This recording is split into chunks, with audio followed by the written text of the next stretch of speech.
Gérard Eder, Arachthirion, bonjour. Donc, un livre témoignage sur l'histoire de plusieurs enfants qui ont été hébergés, voire cachés au Pays Basque pendant l'occupation.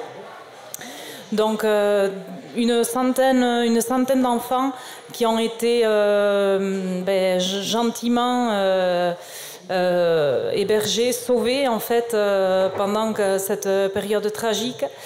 Gérard Eder, qui est notamment journaliste, et je pense que ça lui a bien servi quand il a dû aller creuser tous ses parcours de vie.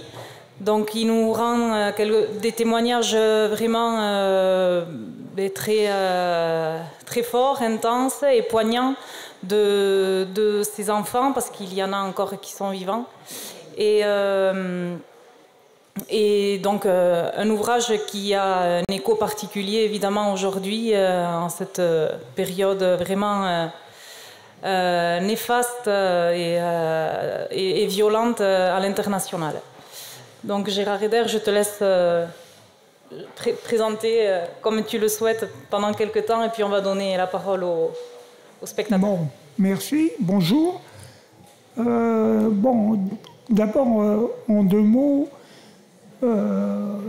l'idée, à l'origine, ce qui m'a donné l'idée de faire ce livre, c'est qu'il y a quelques années, j'ai rédigé un petit livre à usage purement familial sur les maisons de mon village. Et il s'est trouvé que dans une de ces maisons, une voisine m'a prêté une documentation importante de sa famille qu'elle avait conservée depuis le XVIIIe siècle, ce qui est assez rare. Et en discutant avec elle, elle m'a dit « Ah, mais pendant la guerre, mes grands-parents ont caché une fillette juive. » Et comme je savais que dans le même village, il y avait une autre famille sans lien avec la première qui avait également caché une fillette juive, je me suis demandé est-ce que c'était un phénomène très marginal ou plus général. Et donc je suis parti à la recherche des enfants juifs. J'ai mis hébergés et pas cachés, parce que certains n'étaient pas cachés, mais pendant toute la période de l'occupation, qui ont vécu en Pays Basque. Et faut dire que je ne partais pas de zéro. Le plus grand centre d'hébergement d'enfants juifs, c'est l'ancien préventorium d'Arbonne. Et Ekaïna en avait déjà parlé dans une revue. L'association Soultine Iker Saléak avait fait des recherches de leur côté sur les enfants juifs cachés à Moléon. Et il y a un enfant juif qui est maintenant un grand-père, qui s'appelle René Lévy, qui lui était caché dans un orphelinat à Ajaccio, qui a écrit un livre autobiographique que j'ai découvert, où il racontait toute son histoire. Et donc, en partant de ce qui existait déjà, j'ai essayé d'élargir pour voir quels pouvaient être effectivement les autres enfants. Et au total, j'en ai trouvé environ 120. En cherchant sur Internet, en cherchant dans les archives de l'Institut Yad Vashem, la maison de la Shoah à Paris et à Jérusalem, par Internet. Et finalement, après, on a organisé avec Isser Saléak et Michel Esteban 3 soirées dans 3 cinémas du Pays Basque intérieur, à Saint-Jean-Pied-de-Port, Saint-Palais et Moléon, avec le film de Louis Malle, Au revoir les enfants, qui raconte justement une histoire d'enfants juifs cachés dans un collège catholique. Et à partir de là, on a essayé de sensibiliser, essayer de déclencher chez les gens un réflexe en disant moi j'ai entendu parler d'enfants, dans ma famille on l'a caché, etc. Et finalement, c'est comme ça que je suis arrivé à la fin à avoir un nombre relativement substantiel d'enfants. Alors, il faut dire qu'une des difficultés, si vous comparez le Pays Basque au Béarn, en Béarn, il y en a eu beaucoup plus de cachés qu'en Pays Basque. Il y en a eu plusieurs centaines. Mais il faut dire qu'en Béarn, c'était très organisé pour une raison assez simple, c'est que les Béarn étaient en zone libre jusqu'en novembre 1942. Or, les associations qui aidaient les enfants juifs, évidemment en priorité, les envoyaient en zone libre, pas en zone occupée. Et donc, sur le Béarn, il existe notamment des organisations qui avaient des archives extrêmement bien fournies, qui étaient en Suisse pendant la guerre, et ces archives permettaient de retrouver plusieurs centaines d'enfants en Béarn. Par contre, en Pays Basque, tous les hébergements ont été, sinon spontanés, du moins du bouche à oreille. D'où la difficulté d'arriver à cerner exactement ce qui s'est passé. En plus, il faut ajouter que si vous prenez par exemple l'endroit où il y avait le plus d'enfants cachés, c'est-à-dire le préventorium d'Arbonne, il y avait eu des recherches faites par l'Institut Yad Vashem de Jérusalem, recherches qui ont été connues et reprises par plusieurs sites internet et Caïna. Mais finalement, je me suis aperçu que ces recherches avaient été faites très rapidement et qu'ils arrivaient à une quarantaine d'enfants cachés à partir de 50 dossiers qui avaient été mis de côté par une des secrétaires du préventorium, qui avait eu l'impression que c'était des enfants juifs, donc elles avaient mis de côté. Mais tout le reste des dossiers de la guerre, c'est-à-dire plus de 1400 dossiers, n'avaient jamais été étudiés. Donc, j'ai commencé par là, puisqu'ils sont tous conservés aux archives départementales à Bayonne.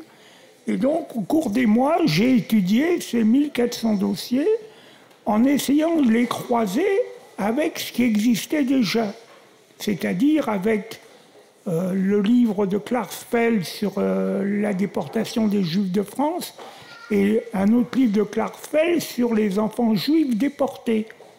Bon.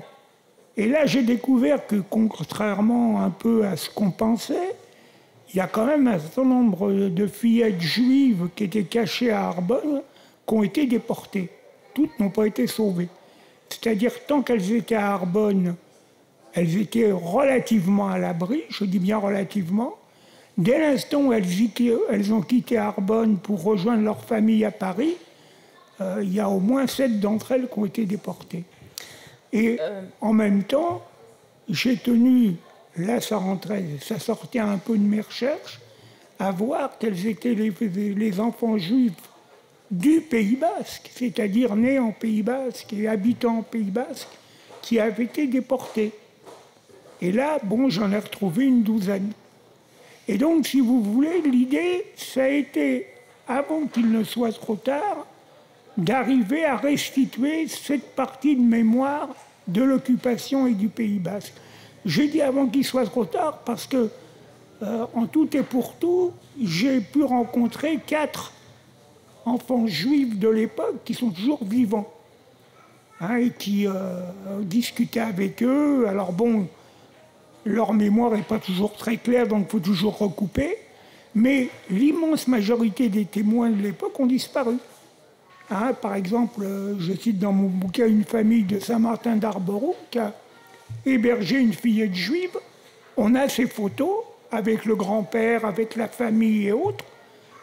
Quant à savoir quel était son nom, les gens ne savent pas. Pourquoi ? Parce que je me suis adressé aux petits-enfants des gens qui l'avaient hébergé. Et au niveau de la deuxième génération des parents, ils avaient encore quelques contacts et après les contacts ont été rompus. Je peux ajouter qu'il y a eu un grand travail pour récolter les photos. Donc il y a beaucoup de photographies dans ce livre et qui aident peut-être un peu à s'imaginer de qui est-ce qu'on parle et qui donne un peu d'humanité aussi à ces enfants qui ont vécu des choses assez incroyables. Peut-être on a le temps d'une question. Je pense qu'il doit...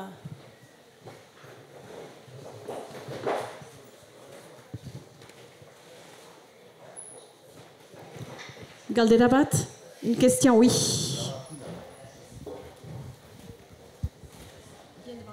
Arratsaldeon. Est-ce que tu pourrais, Gérard, nous donner un profil des enfants juifs qui n'étaient pas originaires du Pays Basque? De quel pays venaient-ils? De Pologne ou de... Non, alors, 80% des enfants juifs hébergés en Pays Basque étaient de la région parisienne. Soit de Paris-Ville, et dans le livre je donne, parce que j'ai été recherché aussi là-bas, arrondissement par arrondissement, quels étaient leurs liens familiaux, et puis banlieue parisienne. Bon. Beaucoup d'entre eux étaient français, mais de parents immigrés. Et beaucoup d'Europe centrale, de Pologne, de Russie, enfin surtout de Pologne, et puis d'autres, notamment au Pays Basque, plus bizarrement, venaient de Turquie, par exemple. Il y a plusieurs familles d'enfants juifs déportés qui étaient originaires de Turquie, qui s'étaient installés au Pays Basque. Et ça. Mais la seule difficulté que j'ai eue, c'est que le préventorium d'Arbanne travaillait beaucoup avec des associations caritatives du Nord et du Pas-de-Calais. Or, dans le Nord et le Pas-de-Calais, il y avait de très importantes communautés polonaises. Bon. Et donc, arriver à faire le distinguo entre une fillette qui a un nom polonais parce qu'elle est juive et une fillette qui a un nom polonais parce que tous ses parents sont polonais sans être juifs, c'était difficile. Donc, à chaque fois, il faut essayer de recouper. Pour être sûr, effectivement, bon, et encore une fois, j'ai dans mon livre, on n'est jamais sûr de rien. Parce que beaucoup de gens pensent un peu naïvement que c'est facile de reconnaître un enfant juif à son nom. Eh ben, je vous mets au défi, les 3/4 des enfants juifs, ils ont des noms qui pour nous, ne sonnent pas juifs, qui sont des noms d'origine espagnole, d'origine polonaise, d'origine allemande, etc. Et donc, il faut toujours faire un travail de recherche, de croisement, pour voir si des enfants ayant le même nom étaient déportés, à quel moment, d'où ils étaient, etc. Et donc, c'est un travail qui m'a pris quand même 4 ans. Mais ce qui est un peu frustrant, c'est qu'on n'est jamais sûr de rien. Si vous voulez, si demain on me dit, prenez le collège de Mauléon, on avait des lettres d'élèves disant, dans ma classe, il y avait des copains juifs, machin, truc. Et puis en essayant de rechercher, je me suis aperçu que par exemple, un d'entre eux n'était pas juif, était un russe blanc, qui avait un nom russe. Alors pour les gamins, il avait un nom russe, il devait être probablement juif. Et la difficulté aussi, c'est là je terminais, c'est que beaucoup d'enfants ne savaient pas qu'ils étaient eux-mêmes juifs. D'où la difficulté, effectivement, après coup. J'ai rencontré un photographe de presse assez connu en Pays Basque, qui j'ai discuté. Lui, il a appris qu'il était juif quand il avait 40 ans. Enfin, qu'il était d'origine juive. Jusqu'à là, il était persuadé que ses parents étaient d'origine russe blanche orthodoxe. Et c'est un jour qu'il a découvert, en fouillant des papiers, une polémique contre son grand-père qui était traité de juif. Donc rien n'est jamais sûr dans ce domaine. Surtout 80 ans après les fêtes. C'est tout. Mileshka. Merci Gérard.